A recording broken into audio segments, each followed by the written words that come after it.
Assalamualaikum warahmatullahi wabarakatuh. Perkenalkan, nama saya Intan Dwi Cahyani dengan NIM 2304298 akan membahas tentang area hukum dari mata kuliah Sistem Hukum Indonesia yang diampu oleh Bu Yulia Hana Selina, SIPMA. Dalam area hukum, kita akan membahas tentang subjek hukum, objek hukum, peristiwa hukum, cakap, dan kewenangan berhak. Yang pertama tentang subjek hukum. Subjek hukum merupakan pihak yang memiliki hak dan kewajiban dalam hukum. Subjek hukum merupakan pendukung hak dan kewajiban dalam lalu lintas hukum di Indonesia.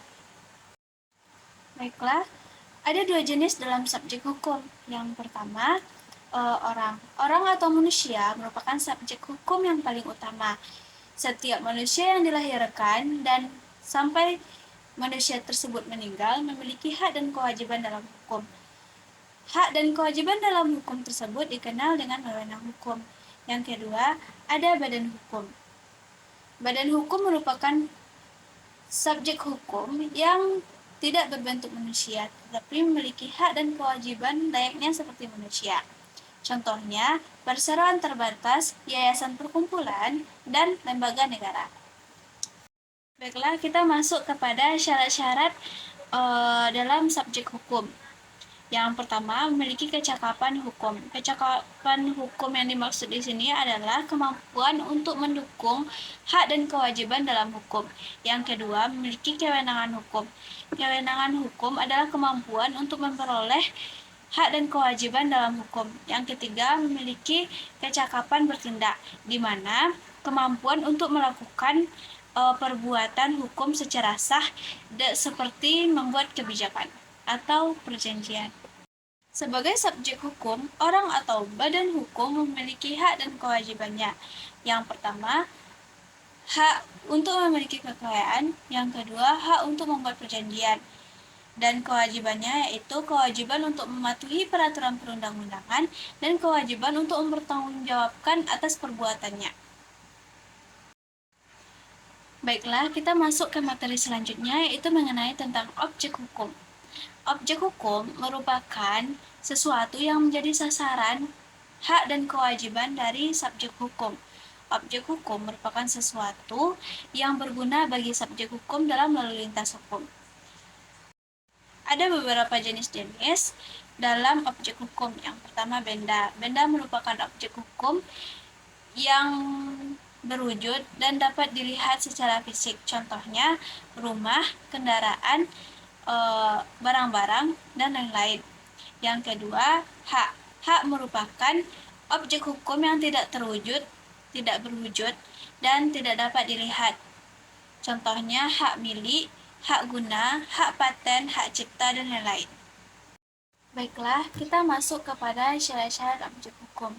Suatu benda atau hak dapat masuk ke dalam objek hukum jika memenuhi syarat-syarat ini.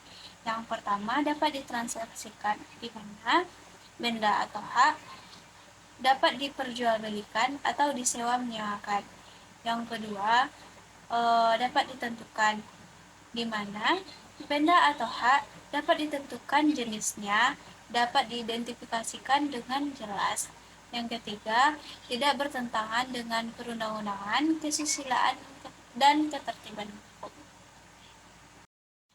Terkait dengan objek hukum, subjek hukum memiliki hak dan kewajiban terhadap objek hukum. Yang pertama, untuk memiliki dan menguasai objek hukum. Yang kedua, hak untuk memanfaatkan dengan sebaik mungkin objek hukum. Dan ada juga kewajiban subjek hukum. Yang pertama, kewajiban untuk menjaga dan memelihara objek hukum. Yang kedua, kewajiban untuk tidak melanggar hak orang lain. Baiklah, kita masuk kepada materi tentang peristiwa hukum. Peristiwa hukum adalah sebuah kejadian atau peristiwa yang terjadi atau timbul akibat hukum itu sendiri, yaitu mengenai tentang peristiwa awal terjadinya hubungan hukum, perubahan hubungan hukum, dan berakhirnya suatu hubungan hukum. Peristiwa hukum ini penting sekali bagi hukum karena menentukan ada atau tidaknya hubungan dalam hukum itu. Ada beberapa jenis dalam peristiwa hukum. Yang pertama, peristiwa hukum kodrati. Peristiwa hukum kodrati adalah suatu peristiwa yang terjadi secara alamiah di luar kehendak manusia. Contohnya, bencana alam, kelahiran, kematian, dan lain-lain. Yang kedua, yaitu peristiwa hukum kehendak, yang dimana peristiwa hukum yang terjadi atas kehendak manusia, yaitu mengenai perjanjian, perkawinan, dan perceraian. Agar suatu peristiwa disebut sebagai peristiwa hukum, maka suatu peristiwa tersebut harus memiliki syarat-syarat, yaitu pertama, peristiwa tersebut diatur dalam peraturan perundang-undangan. Yang kedua, peristiwa tersebut menimbulkan akibat hukum. Yang ketiga, terdapat subjek hukum dan objek hukum yang terkait dalam peristiwa tersebut. Baiklah, kita masuk kepada akibat dari peristiwa hukum. Yang pertama, timbulnya hubungan hukum baru, seperti hubungan keperdataan dan hubungan keluarga. Yang kedua, berubahnya hubungan hukum yang sudah ada, seperti perubahan status hukum. Yang ketiga, berakhirnya hubungan hukum seperti putusnya perjanjian atau perceraian. Baiklah, kita lanjut ke materi tentang cakap. Cakap atau kecakapan adalah kemampuan subjek hukum untuk melakukan perbuatan hukum secara sah sehingga dapat menimbulkan akibat hukum. Kecakapan menjadi syarat penting agar perbuatan hukum yang dilakukan subjek hukum sah dan dapat dipertanggungjawabkan secara hukum.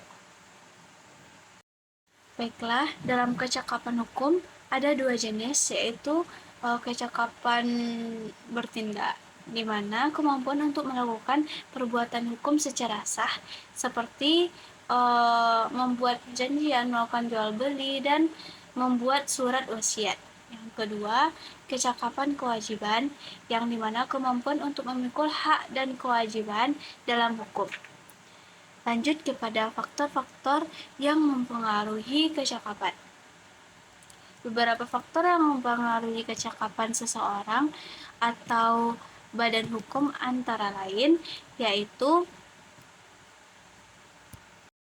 ada beberapa faktor yang mempengaruhi kecakapan. Yang pertama, usia. Seseorang yang belum dewasa dianggap tidak cakap dalam melakukan sesuatu. Yang kedua, kondisi mental. Seseorang yang mengalami gangguan mental atau sakit jiwa tidak memiliki kecakapan dalam bertindak. Yang ketiga, perwalian. Seseorang yang berada di bawah perwalian dianggap tidak cakap dalam bertindak. Yang keempat, kedudukan hukum. Badan hukum memiliki kecakapan bertindak sesuai dengan anggaran hukum tersebut. Baiklah, materi terakhir tentang kewenangan berhak. Kewenangan berhak adalah kemampuan subjek hukum untuk memiliki hak dan kewajiban dalam hukum. Kewenangan berhak merupakan syarat utama agar seseorang atau badan hukum dapat menjadi subjek hukum yang sah di mata hukum. Baiklah, sekian penjelasan materi dari saya. Jika ada salah kata atau salah penyampaian, saya minta maaf. Wabillahi taufiq wal hidayah. Assalamualaikum warahmatullahi wabarakatuh.